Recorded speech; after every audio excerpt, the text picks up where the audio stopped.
Welcome to Bicycle Retail Radio, presented by the National Bicycle Dealers Association. Bicycle Retail Radio brings together retailers, vendors, advocates, and thought leaders for honest discussions about the latest issues facing bicycle retailers. The podcast dives deep into the challenges and triumphs of the bicycle industry, providing an in-depth look at the person behind the profession. Aiming to deliver content that's both relatable and thought-provoking, offering real-world tips and insights to help you find success in the bicycle industry. There's a human side of the business, and the podcast aims to share stories, experiences, and strategies that you can apply in your own shop. Whether you're looking for inspiration, practical advice, or a sense of community, you've come to the right place. The National Bicycle Dealer Association has a rich history of supporting retailers across the nation. Founded in 1946 with a mission to strengthen specialty bicycle retailers through education, through research, through communication, and through advocacy. The National Bicycle Dealer Association is proudly supported by our members and our membership. If you'd like to learn more about the benefits of joining, please visit nbda.com.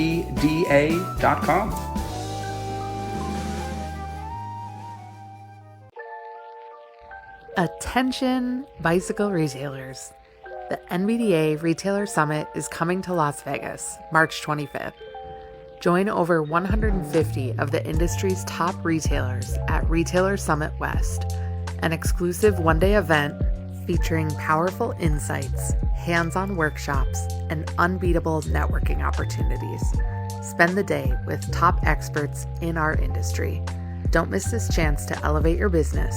Learn more and register at nbda.com. Hey listeners, thanks for coming back to Bicycle Retail Radio. I'm thrilled to share today's conversation. I chatted with a great friend of mine, Christina Baanders-Decker. She is owner of Midwest Cyclery in Kansas City. We talked about her journey of running a family-owned bike shop for nearly a decade. We talk about the challenges of adapting to this changing cycling landscape, managing passion with financial decisions that are best for your business. We talked about the strong community ties that make her shop more than just a business. We talked about the value of peer support, the upcoming CABDA shows. There's lots in this conversation. Christina is super honest, super real. And yeah, like I said, I just think she's running an amazing business. So I really hope you enjoy it. Christina, welcome to Bicycle Retail Radio. How are you? I'm good. How are you, Heather? I'm awesome. It's 2025. We're coming to the end of January right now.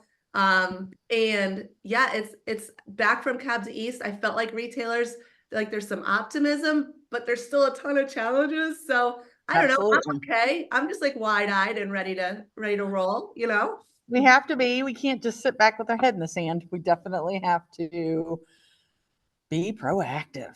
So yes, ready to go. I am pumped to have you on the podcast. You've been in the industry at the helm of a 50-year strong family business, and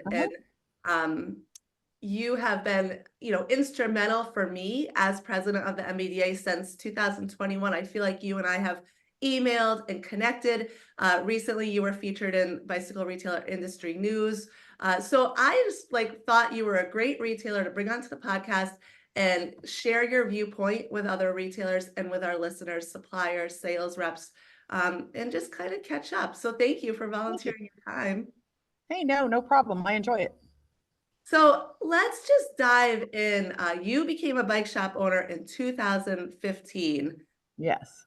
10 years. Congratulations. 10 years. Thank you. Yeah, May 1st. I'm trying to figure out something to do for our celebration of 10 years. So first. Yeah.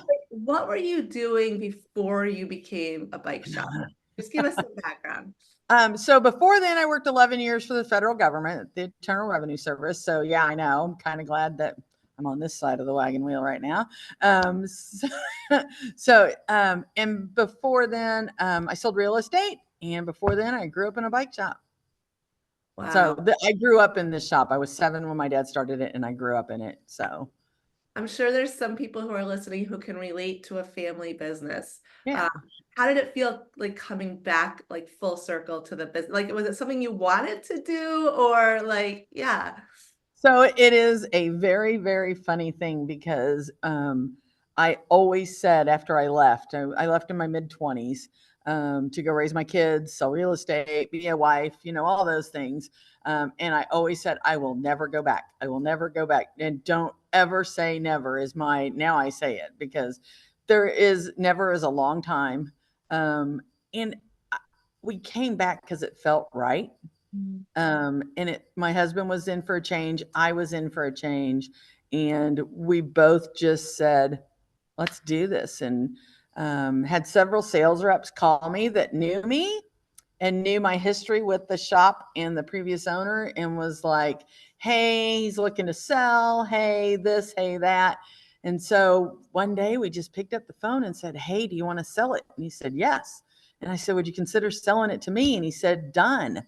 I mean, it was that kind of situation. And it just kind of rolled. It just rolled from there.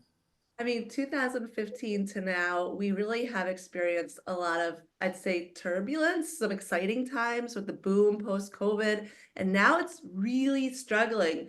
How's that feel? I mean, that's like intense, right? Like, you don't want to let this business down, but right now I feel like it's challenging. There is a lot of up and down in this industry right now, and it's scary.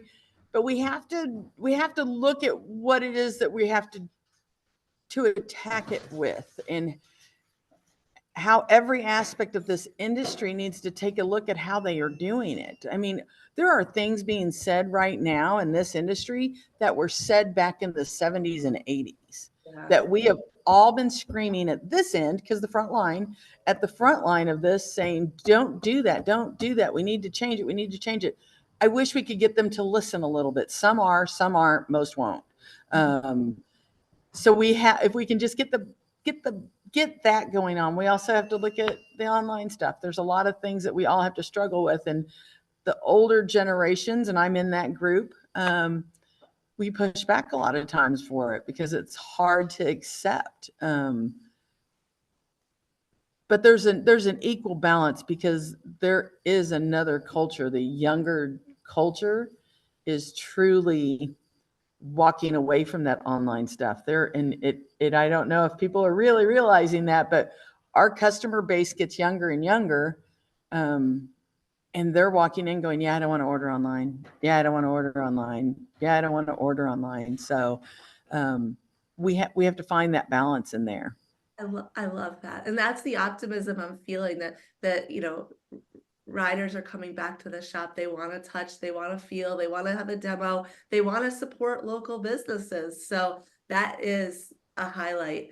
All right, Christina, are you a cyclist? Like, just catch us up a little bit there. So I am a lollygagger cyclist. I see, I see you go ride, and I'm just like, yeah, that's just not me.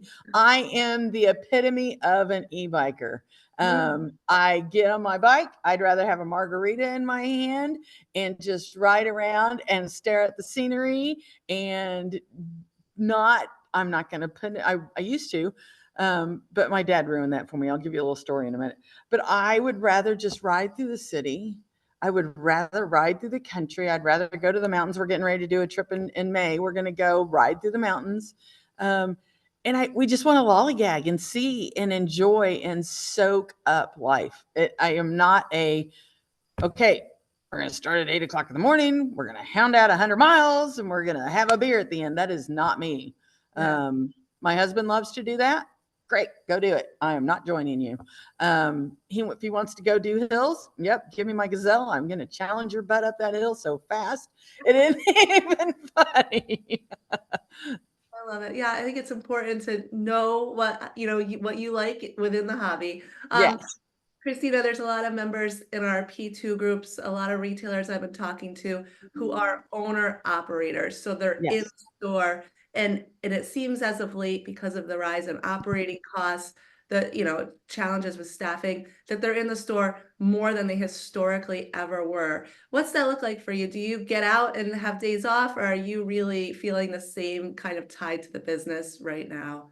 It is 100% that. And I feel like, it's my business. It is, it's not my business. It's our business.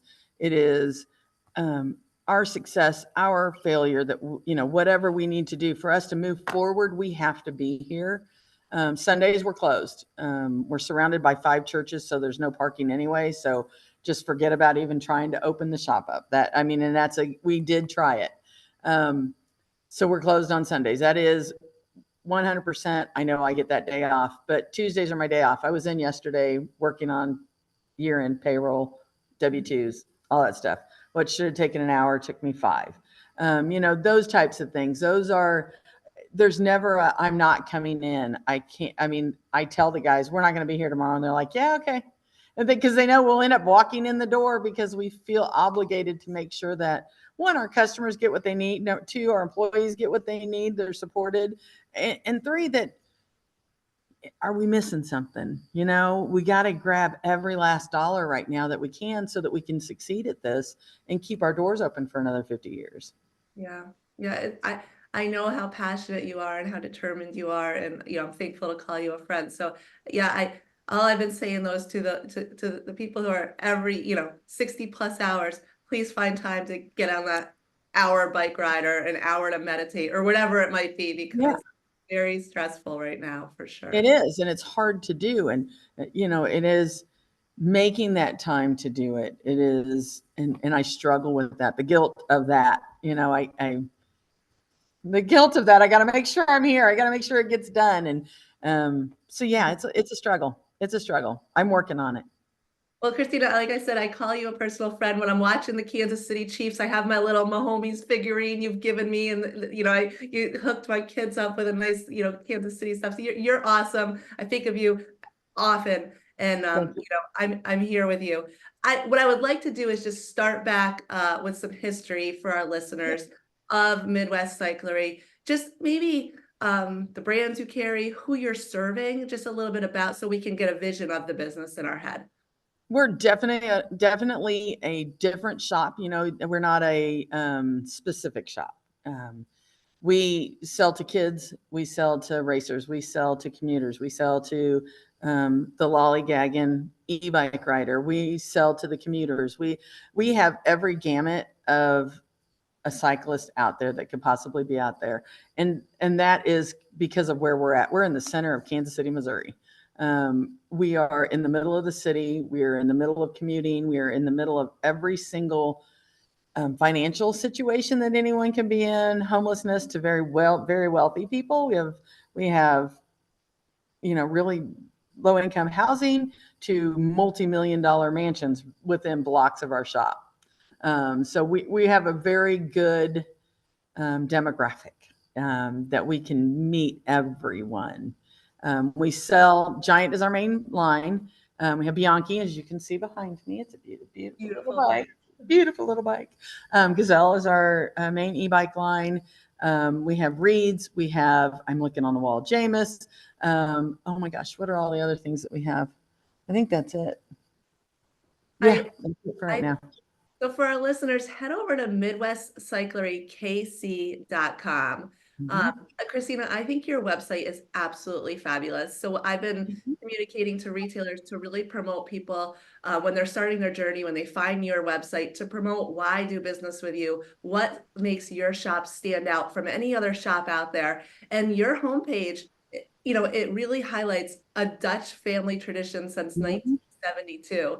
It answers the question. Yes, we can service your bikes. It goes right into about you. There's a beautiful picture there of the family. So it really does. It doesn't scream, right off the bat, like this bike at this price on sale. It talks about why people should stop and think about and learn about Midwest Cyclery and why they want to do business with you. I love that. Was that a strategy that you put into play? Like, why is your homepage like that? Because that's not what we see everywhere. No, it is not what you see everywhere, but that is my philosophy in this industry, is that I don't care what brand bike I sell. It sounds terrible. I do pick and choose what I sell, and I choose hard. It's me they're buying. It's my bike shop they're buying. It is what we service and what we give to the customer that they're buying. So when you walk through the door, ik ga Nederlands praten, or I can speak English to you, and they know that, and they're going to come in the door and they can speak to us. And it doesn't matter who you are, you know, and there is not snobby going on in here. I'm just going to tell you that right now. There is not bike snob going on here. I am a huge bike snob. I will be the first. I mean, this is my husband's bike, who did not grow up in this industry, but I wouldn't let him buy anything less than the best. So, you know, I mean, it's that kind of thing. I am a bike snob, but I also understand that not everyone can buy a $5,000 road bike. They sometimes want a $300 old bike that they can just go kick around on. And that's my philosophy. So, and that was my dad's philosophy, my mom and dad, I should say, and my brother, because my brother was an instrumental part in the business as well. So I ran around behind, you know, paying attention a little bit, not really, but paying attention a little bit. And I heard those things of what it was. And then I also have a great website designer, my son, who this is what he does and this is what he focuses on. And he is like, we've got to capture our audience. And that's what we went for. I love it. It's absolutely stellar. I really hope our listeners head over to your website. So let's start there, a little dive. I want to go a little bit deeper there. So your dad started the business in 1972. It's got a wonderful history. And we talk about retailers understanding, you know, their mission, vision, what sets their business apart, what their kind of core values are. And so can you communicate when the shop was opened and even now today, like what the vision is for your shop and the role you play in the local community? Okay, so the vision that my dad opened the shop, because my brother raced. My brother was a racer, traveled around the world, raced, state champion, cyclocross, you know, road racing. He did it all. My dad needed to be able to afford it. So, but my dad was a passionate cyclist. My dad was a roadie. He rode bikes till that was his passion. That's why he opened the shop. Between his passion and my brother's passion and doing that was the key to the store being opened up. Now, he also they both had the realization that not everyone raced around the world. Some people just rode around the block. So everybody, just like in Holland, you hop on your bike, you ride to the grocery store, you come home, you ride to work. Cycling in his life, you're born on a bike is what they say. And they kind of are. You know, the pregnant women ride until they give birth, and then the kids get out and they're right on a bike. So, I mean, it is part of and that's how that's how the shop became what it is. And it's evolved. My dad is always, and that's been the theory, is welcomed in the new. Mountain biking was new in the 80s. My dad didn't understand why anyone would want to ride a mountain bike. He was a roadie. But he wasn't dumb. He sold them. He sold a lot of them. So, you know, it was, he didn't understand, but he sold them because that's what people wanted. And he welcomed what they wanted. If the customer is going to come in the door and say, can I have this? You absolutely can. Yeah. We're going to make it happen. I like that. And you're right. The Dutch culture is like, they're on bikes. When I used to go over to visit Eddie Merckx and stuff, they're like, whoa, there's a different culture. Christina, when your customers are coming in, do you hear from them positive feedback about being a business that offers the personal service that you do, about really caring about people, no matter what step of their journey or what type of rider that they are? Do you hear that positive feedback from your customers? Repeatedly. And they're going to get it in the store, but they get it outside of the shop as well. Sadly, I am stuck to this thing, the phone, and, you know, my social media and my email and the shop, everything about it is on my phone. If somebody emails me at 10:30 at night, I answer them. That isn't necessarily the smartest thing. I told you I was trying.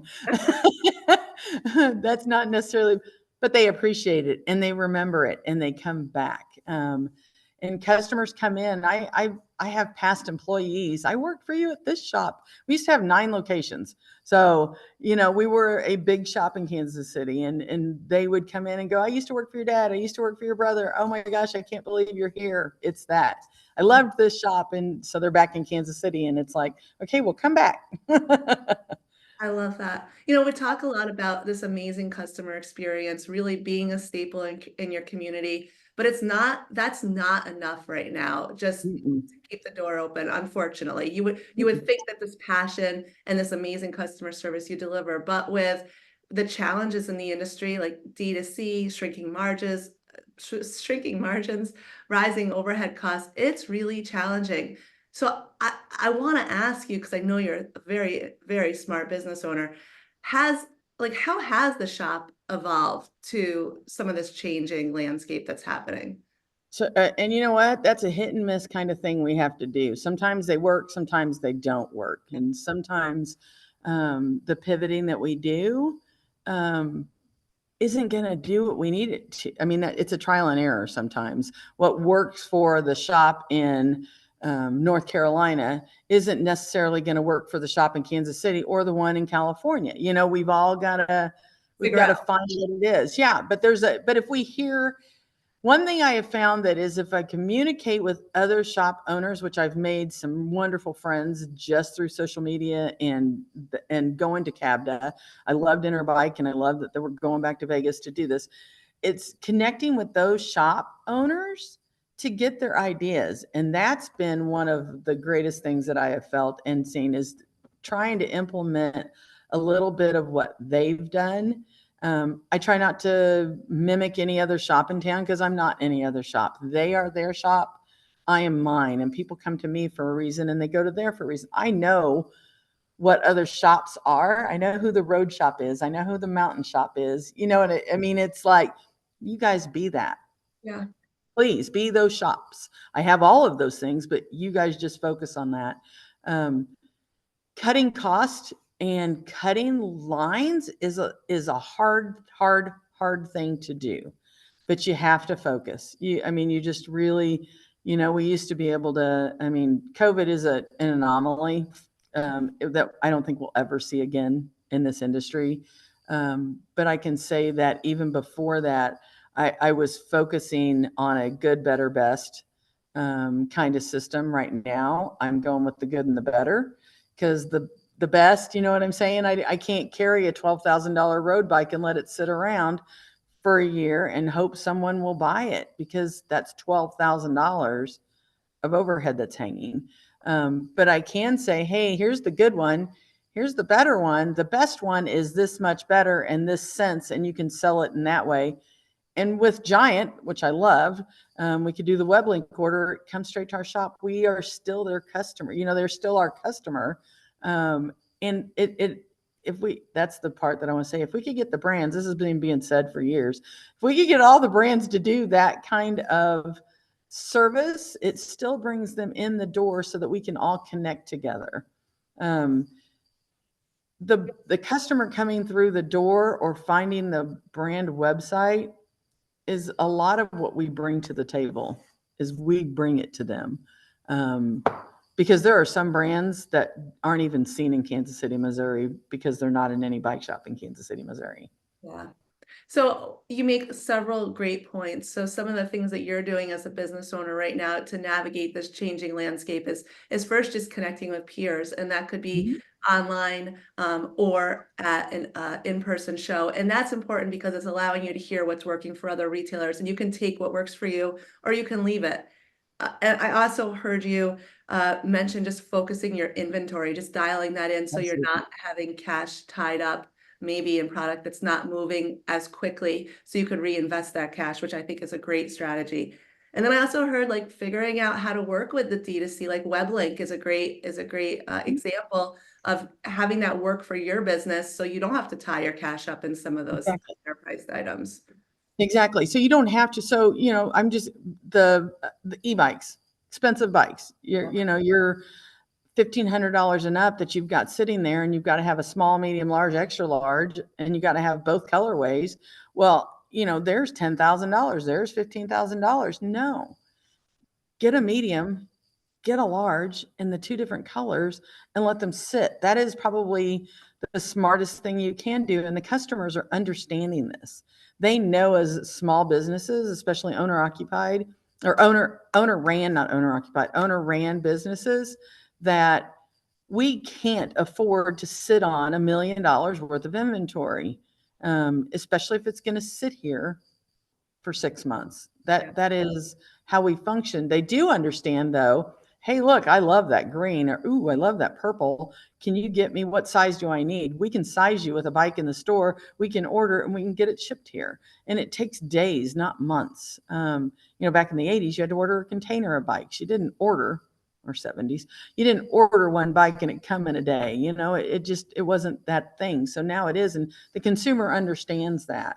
We're definitely not the jungle, but we are, we can get it within a reasonable time. And they like to touch and feel the bike. I can almost guarantee you I've sold more bikes by handing it to them to say, get on it and go ride it, than they saw online. Yeah, I've been looking online for months upon months. Let me buy this one today. And that happens. So I think those are some great top level tips for retailers who are, maybe struggling right now, but they want to keep their doors open and be profitable this coming year. Like, embrace the support of your peers, other bike shop owners who are going through similar challenges. Get that inventory focus dialed, and embrace D2C where you can and make it work for you, especially in specific categories. Many retailers are finding that door traffic is slow, or maybe in-store sales are sluggish, and then trying to think of creative ways to expand their business even outside of their current customer base or their store footprint. Any ideas for you that you can offer up? Oh, believe me, I've tackled a couple of people on the floor and dragged them in and said, you're going to buy. No, I'm kidding. There are days, let me tell you, that you're opening the door, you're calling the phone going, is it working? Where are the people? And it is, how do I want to say it? It is a different focus that we need to find. They aren't necessarily going to go stroll down the street and walk through the door. So you have to force yourself through the door to them. I know that sounds funny. Getting your website working, making sure that it's hitting at the top of the Google search, and I do. I mean, when you go Google bike shop in Kansas City, which happened to us, had a person in Texas Googled bike shop in Kansas City. We were the first one. They called it. And I asked, how did you pick our shop? Why is it that you picked? And you have to ask these questions. If you get a rapport going, well, they're going to gladly share it. He goes, literally, I typed bike shop Kansas City. You were the first one on the list, and I dialed it. And I'm like, thank you, son. I mean, my son Mitchell, he's great at it. So it got it to the top. The customers that go in and give the good reviews, asking for those reviews, that is hard to do. I will tell you that right now. I struggle with saying, hey, can you give me a good review on Google and Facebook and, all those things? Can you go do that? But we have to. It's how we reach the customer. Now, some of those reviews are going to be bogus. They're going to be bad. We're going to get bad reviews, and that's fine. I welcome bad reviews as well as good reviews, because that allows us to grow and learn. I love that. Highlighting customer testimonials and reviews, reaching out to those customers. You joke about pulling them in off the street, but we have retailers who are calling 10 customers a day, like just, not pushy sales, but just checking in on them, reminding them of the services that you offer. And that is working. So just finding those creative ways. I absolutely love that. And making sure your website is first to come up. Christina, did you see the consumer survey that we put out to? Just saw it. I didn't get to look at it yesterday. W-2s had to go out. I get that. Yeah. Take a look at what you're saying. We heard from consumers in that survey that their search for a new bicycle starts online. So when they're online, if they can find you quickly and easily, that is so super important. So I really like that you highlighted that. And if you're not slamming it in their face that you're selling bikes, they're going to love you even more. And that this is a proven fact of it as well, is that, and I can go look at my past social media and see which posts have done the most. And it has absolutely nothing to do with a bicycle. The streetcar is finally running in front of our store, 4 years worth of horrible construction, blocking our store, all that good stuff. And I ran outside, took video of the actual streetcar going by our front door, and it has brought people in the door. I Oh love my gosh, the streetcar's going, we can get here. Because people would say, we're not coming down there because the streets are so horrible. And 4 years of dealing with this. So it is, that got more than, hey, we've got this bike on sale for 50% off. You know what I mean? That Yeah, doesn't bring them in the door. yep, I love that. Well, what about, you mentioned very briefly when we first started talking, just about cutting expenses or Mhm. overhead, and that I know that right now that is something that retailers should be focused on. But sometimes when we look at that, we worry that we're compromising the service or experience that we're giving to our customers. Have you found Mhm. any creative ways to cut expenses without compromising, the So experience? some of it is self cut. I don't know how to say that without being. Yeah, So um, we've had 2 employees go other places. I don't know. I mean, they've just parted ways with us, which payroll is our biggest expense. yeah, It is a big expense. And even though this industry doesn't pay well, that right there left, they went on to other industry. One went to Giant, one went somewhere else, but that self corrected itself. And I replaced 2 full-time employees with 2 part-time employees, which makes me come into the store more. My husband comes into the store more. And that's okay for right now. When it regulates itself, I've literally cut down on, and what you have to do, what isn't selling, mm, what is not selling. And it's hard to say, I'm not going to stock 4, 5, 6, 7 different $200 shoes.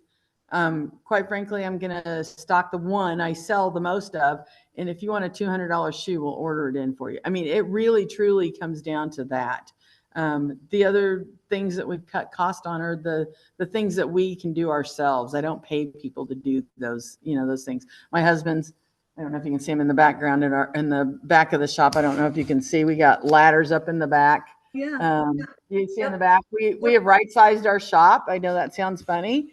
We were in 2 retail locations. We've brought it down to 1. This is also a cost cutting measure. We own the building. So we're renting out that center section, the section that we are vacating out of the bike shop. And so we're doing all that work ourselves. I can roll a paint. I can do those things. Our employees, instead of hiring a contractor to come in and make the bike racks for on the wall, my employees are doing it. If they're going to stand around, we're going to stand around and hammer something. And they're willing because they see it. They're invested and they see what it's going to do for us. Those seem like weird and funny things, but they definitely are. I don't order 10 pounds. I drink lots of coffee. So do they. I don't order 10 pounds of coffee at a time. I order, 1 at a time, and we'll drink through that. And Yeah. we have customers that bring in the coffee, which we love. So, it's those little things that help. Looking at your point of sale system, I can honestly say I went from a system that was charging me significant amount, and most of the people that are in this industry know which one I left, and I'm not going to say it, and which one I went to, and cut that cost in half, more than half. And it works. It does the exact same thing in just a different little manner. So, you're saving $200 a month. That's a bike. Well, yeah. You know what I mean? There's a bike. There's, how many helmets did you just put on the floor? That type of thing. Yeah. No, Christina, you offer some great tips. And listeners, at the end, we'll share Christina's contact. So if you want to ask some more specific questions, I'm sure she'd be happy to help you. Christina, I didn't ask you, we didn't talk about this when we were prepping for the podcast, but I do want to see if I can get your advice for our listeners on how you decide what suppliers you're going to enter into a relationship with. So Yeah, you know what I'm saying? Like any tips on just like managing supplier relationships, and I guess I'd preference it as doing what's best for your business, because I do feel like that's what you do for you in your I do, and I do what's best for my business. And I just want to, you've got to say it in this 2 way for sales reps, for brands, for distributors. If you aren't reaching out to us, why are we coming to you? That's kind of my preference. I have 2 sales reps that call me all the time. Not that they have to. for me to just do this business. But only calling me once a year for preseason order is not really going to be what I'm going to do, because that's not how my customer base, how I treat my customer, and I'm their customer. But I also look at what they offer. Do I look at pricing? Absolutely. Do I look at how quickly they can get it to us, what they're going to do for us, how they're going to do it for us? I mean, Giant has been phenomenal for us. The original sales rep that got me in that door has turned into a phenomenal friend, one that I will have for the rest of my life. And I appreciate that. That is the kind of connection that you need. Do I pay more for some things? Yes, I do. But I also find the product that the customer asks for. And I also look at, is the brand selling online cheaper to the consumer than what I can buy it in my shop? And I'll be really honest and blunt with that sales rep. And they don't like it when I do it. I'm like, yeah, don't even bother coming. Don't bring that to my shop, because I'm not going to buy it. If a customer can buy it for $40 online and I have to pay $45 for it wholesale, there's no reason for me to sell your product. So they have to give me that reason. It may be a phenomenal product, but I have to be able to make $1. Yeah. So communication with your vendor, and also just that they're looking out for you and helping you find success with their product as well. Exactly. And hey, give me a heads up. You know what? We got to say, yesterday I asked one of my vendors, hey, do you got any dating going on? Do you have what's free shipping for parts and accessories? Hey, if you wait till February 1st, dating can hit to June. If you know what I mean? Okay, well, and it's $500 free shipping. Great, because I'll hit 2,000 and I got till June to sell that stuff. And really planning that out and communicating that with your employees. Don't just throw something in the order bucket, order it, and you've ordered a $5 part and it just cost me $15 to get it shipped here. Who's paying for the shipping? That customer, you're just gonna have to say, hey, it's slow season for us. We have to wait till Saturday to place this order. Those are the things that we have to look at together. Communicate with your employees. Let them know. Yeah, that staff communication is so important. Yeah. Absolutely. And be open. You know what? I don't show them every dollar, dime, and everything about it, but they know, hey, you know what, guys, we're struggling this week. What are we going to do? I realize they can't go outside and tackle somebody and bring them in the door. But can you say, hey, have you got your bike tuned up to your friends? Can you, those things, share the post, share the, all those things to engage their friends and family. That's a great reminder. Christina, all of the stuff you're saying, like I'm totally resonating with it. But it is still challenging. Like, you've got all these goals, you're doing everything right, but maybe the numbers aren't hitting where you need them to hit. How are you as a business owner? I know there's a lot of business owners right now with a lot of stress, like staying up at night, very concerned about even making payroll. How are you keeping yourself going? Like, where are you finding the wins when maybe they're not financial and you might have to go get, more credit to keep the business going? And that's hard too, to get the credit and to get the banks to back you right now. They're being very cautious on what they're going to do for you. And we're all in that situation. We're seeing shops closing, and it's not because they're closing because they're going bankrupt or they're bankrupt. It's they don't want to go bankrupt. And we need to remember that, as when I go and do it, my emotions come into play going, oh my gosh, this is my dad's legacy. It scares me. It makes me want to cry because I don't want to shut down my dad's legacy. But I also have to go, my dad would say, you're stupid if you aren't making money. Why are you staying open? My dad was a very good businessman and very realistic. And we need to look at that. Nobody wants anyone to close down. I mean, I'm going to reference Zach because I know that Zach Hepner, he's in Colorado. The weekend was his last weekend.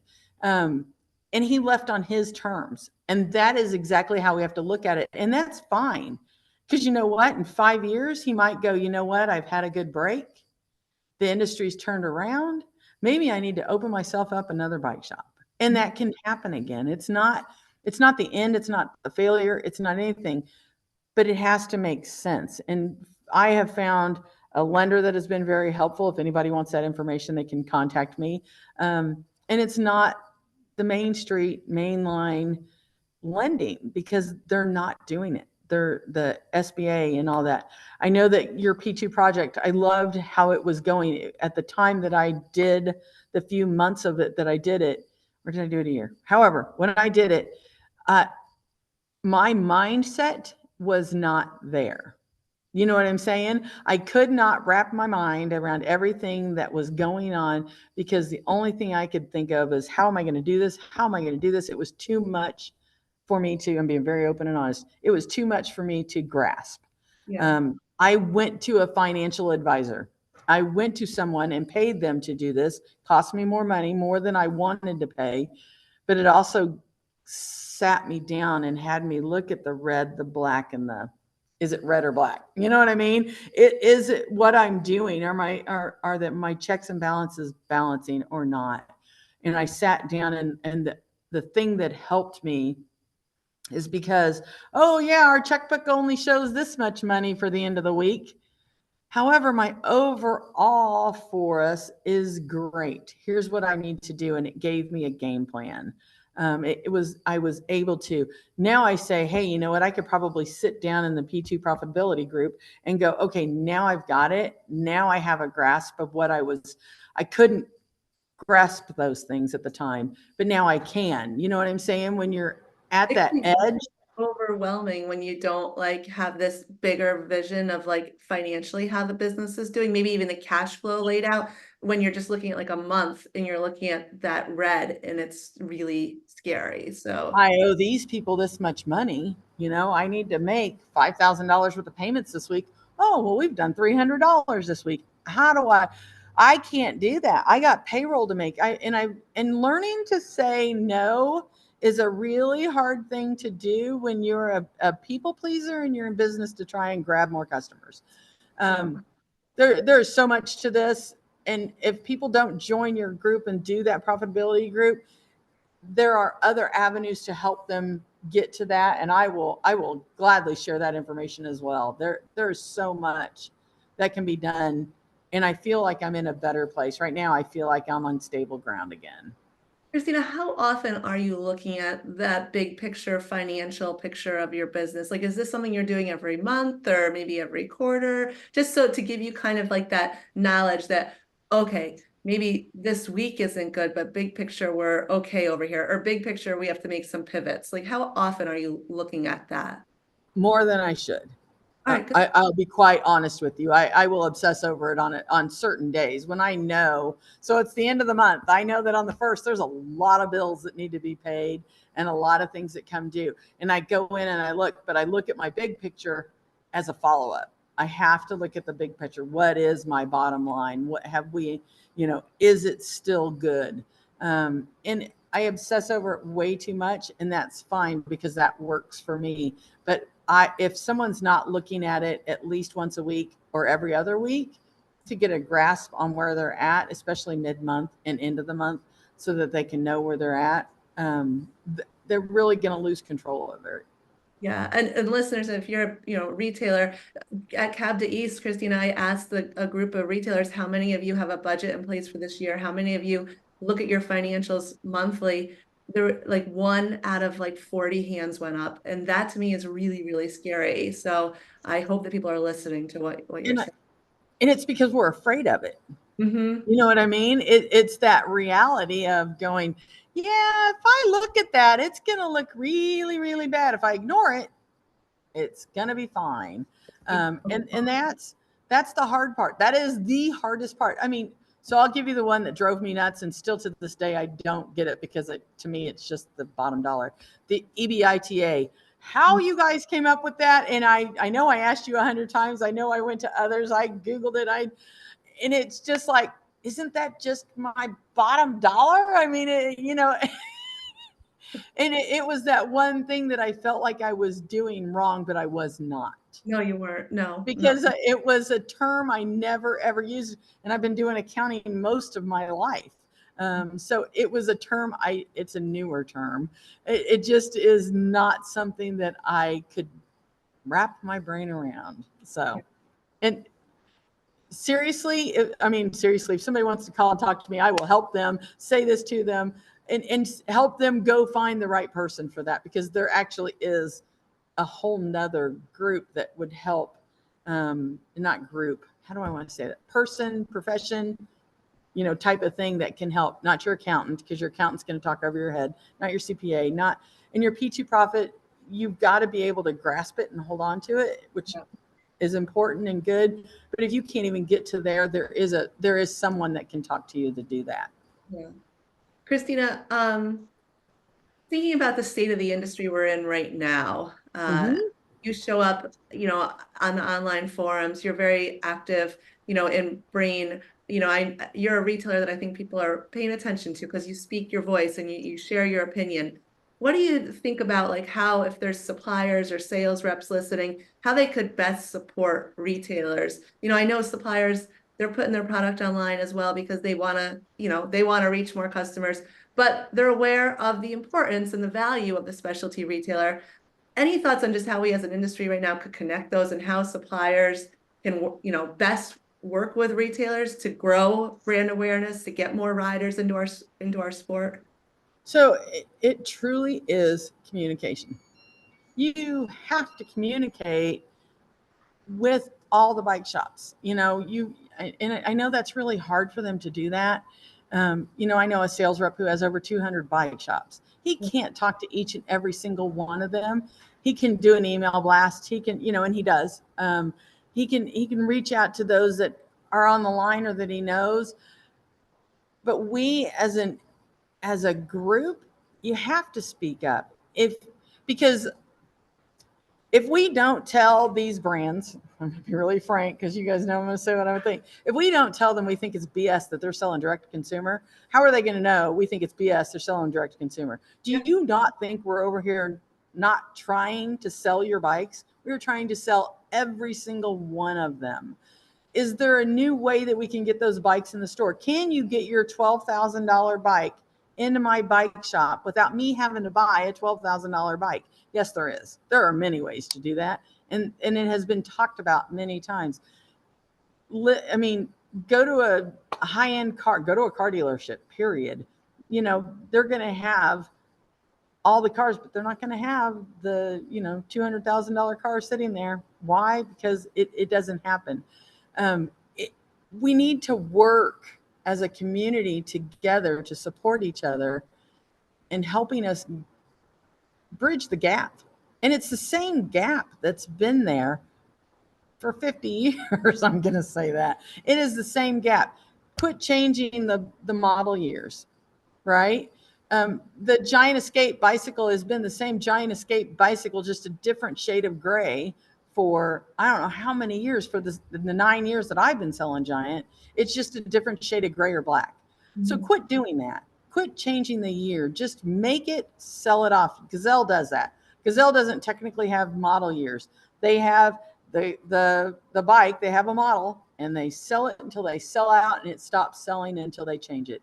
And that's what they need to do. Shimano, SRAM, Campy, none of those brands revamp their lines every year. So there's nothing really changing in that.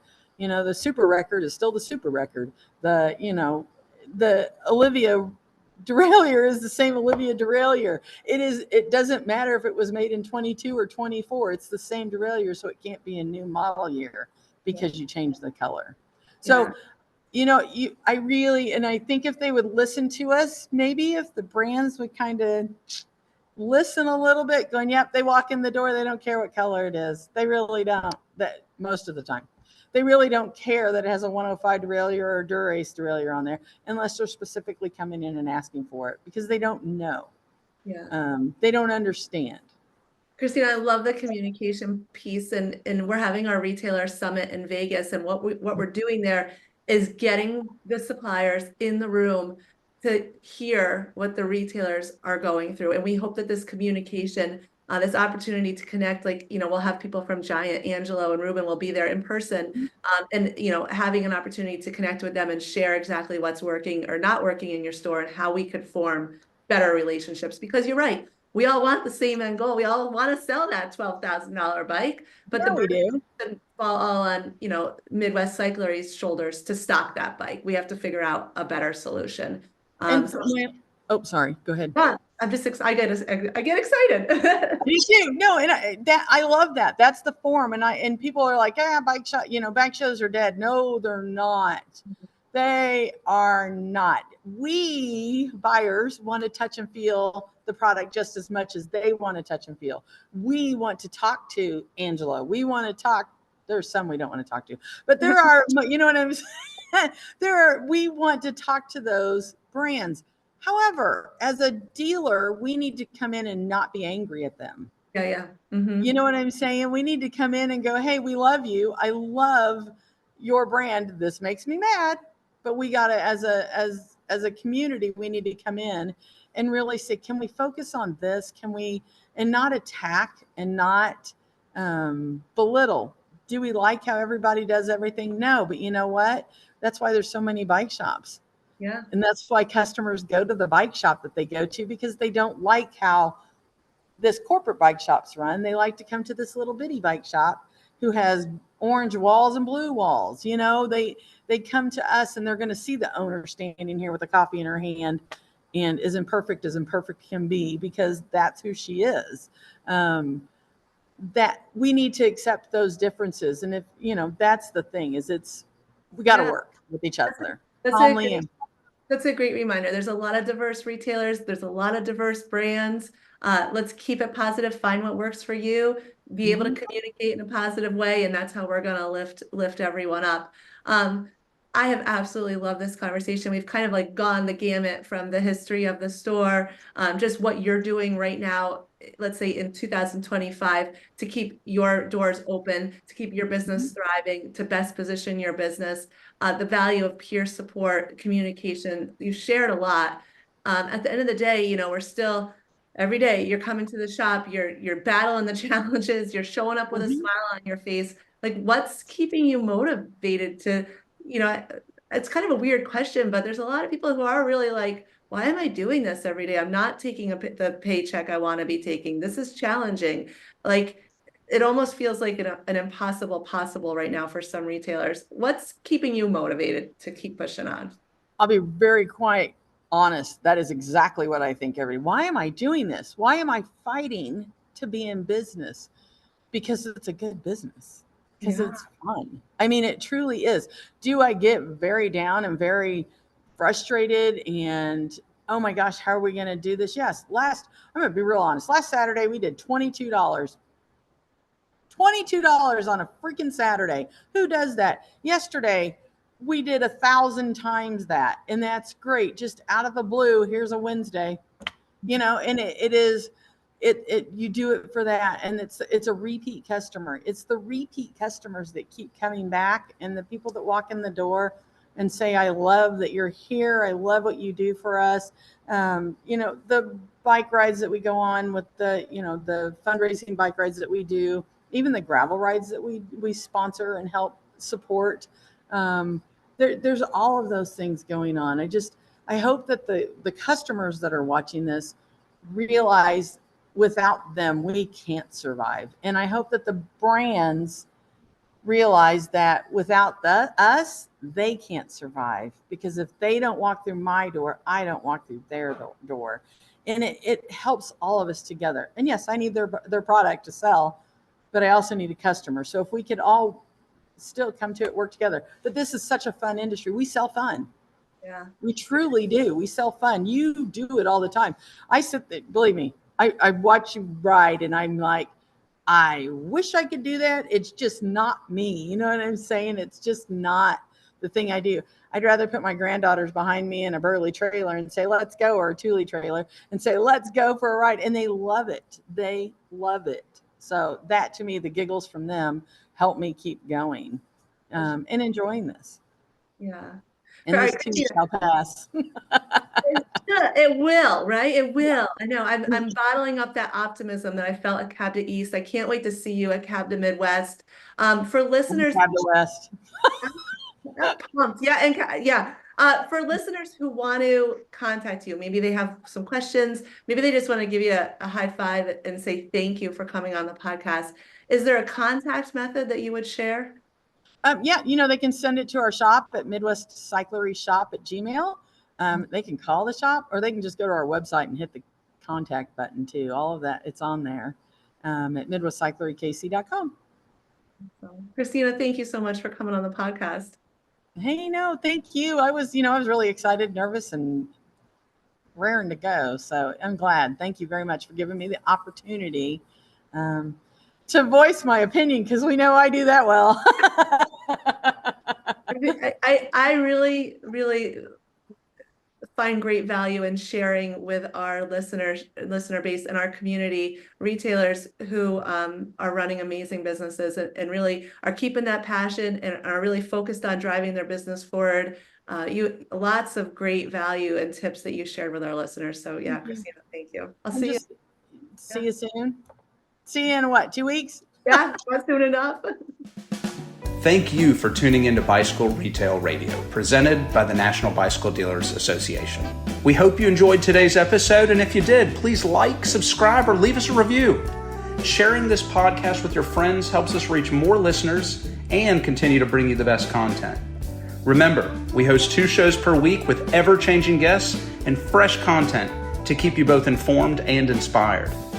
The National Bicycle Dealer Association is committed to providing valuable events, webinars, and opportunities for industry education and connection. Stay up to date by visiting nbda.com to see our event calendar. Special thanks to Francis Abbott for the promotional graphics for today's episode. If you're interested in advertising on Bicycle Retail Radio or have a guest suggestion, visit nbda.com to learn more. Thanks again for listening, and we'll see you next time on Bicycle Retail Radio.